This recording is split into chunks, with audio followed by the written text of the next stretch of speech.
ایک مسئلہ یہ بھی رکھیے کہ عید کے دن ہمیں خصوصی طور پر نبی کریم صلی اللہ علیہ وسلم کی سنت کی نیت سے اہتمام کرنا چاہیے. لہذا یہ سنت کریمہ ہے کہ عید کے دن جسم کی صفائی وغیرہ کرنا، سر بال وغیرہ بنوانا، ناخن کاٹنا، اس کے علاوہ غسل کرنا، نئے کپڑے میسر ہوں تو نئے ورنہ پرانے کپڑے دھو کر پہننا، اس کے علاوہ اچھی طرح عطر وغیرہ ملنا، سرما لگانا اس دن خاص طور پہ سنت ہے، مسواک وغیرہ کرنا.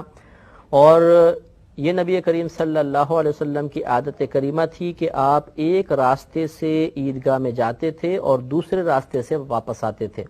لہذا ہمیں بھی یہ کوشش کرنی چاہیے کہ ایک راستے سے جائیں اور جب واپس آئیں تو راستہ بدل لیں، کسی اور راستے سے آئیں، تو یہ سنت کریمہ پر عمل کی سعادت حاصل ہوگی. اس کے علاوہ ہمارے نبی کریم صلی اللہ علیہ وسلم جب عیدگاہ کی طرف جاتے تھے تو پیدل تشریف لے جاتے تھے، سواری پر نہیں جاتے تھے. لہذا اگر ہماری مسجد یا عیدگاہ وغیرہ قریب ہے اور پیدل جانا ممکن ہو تو پھر پیدل ہی جانا چاہیے. ہاں اگر فاصلے پر کہیں دور جا کے ہم نے نماز ادا کرنی ہے تو وہ الگ مسئلہ ہے، پھر ہم سواری پہ جا سکتے ہیں، لیکن قریب ہو تو بہرحال پیدل جانا ہی سنت کریمہ ہوتا ہے. اگر عید الفطر ہے، یعنی جس کو ہم رمضان کے بعد والی میٹھی عید کہلاتی ہے، اس میں جب آپ عیدگاہ کے لیے جائیں تو جانے سے پہلے طاق عدد میں کھجوریں کھانا سنت کریمہ ہے. تو 3، 5 یا 7 کھجوریں تناول کر لیں اور اس کے بعد پھر مسجد کی طرف جائیں تو انشاءاللہ اس سنت پر ادائیگی کا ثواب بھی حاصل ہو جائے گا. اور یہ اچھی طرح یاد رکھیں کہ عید کے دن کا روزہ رکھنا مکروہ تحریمی ہے، یعنی حرام کے نزدیک ہے. لہذا عید کے دن کا ہرگز روزہ نہیں رکھیں گے. عید کی نماز ادا کرنا یہ واجب ہوتا ہے اور 2 رکعت نماز ہوتی ہیں. اس کا طریقہ انشاءاللہ میں آپ کو عرض کرتا ہوں. عید کی نماز کے بعد آپس میں مبارکباد دینا، گلے ملنا، یہ مستحبات ہیں اور مسلمانوں میں رائج ہیں، اس میں شرعاً کوئی حرج نہیں ہوتا ہے.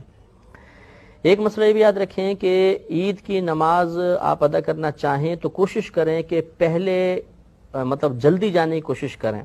ہمارے یہاں ایسا ہوتا ہے کہ ایک تو ہم سو کر بہت دیر سے اٹھتے ہیں، پھر جلدی غسل کرتے ہیں اور وہاں پر وہ جب خطیب صاحب دیکھتے ہیں کہ وہ مائک کی کھڑ کھڑ کی آواز سنائی دیتی ہے تو پھر ہم اسپیڈ کے ساتھ بھاگ کے پہنچتے ہیں اور سب سے آخر میں مصلی بچھا کے نماز ادا کرتے ہیں.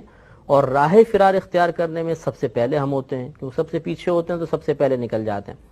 تو ہمیں کوشش کرنی چاہیے کہ عید کے دن آگے سے آگے رہیں اور پہلی صفوں میں نماز ادا کرنے کی کوشش کریں کہ مجمع جتنا بڑا ہوتا ہے اللہ کی رحمتیں اتنی زیادہ نازل ہوتی ہیں اور اگلی صفوف پر خاص طور پر رحمتیں نازل ہوتی ہیں. لہٰذا اس دن میں سستی نہیں کرنی چاہیے. ایک مسئلہ اچھی طرح یہ بھی یاد رکھیں کہ جب تک عید کی نماز نہ ہو جائے مرد اور عورت دونوں کے لیے ہر قسم کے نفل منع ہوتے ہیں. نہ گھر پہ پڑھ سکتے ہیں نہ عیدگاہ میں پڑھ سکتے ہیں.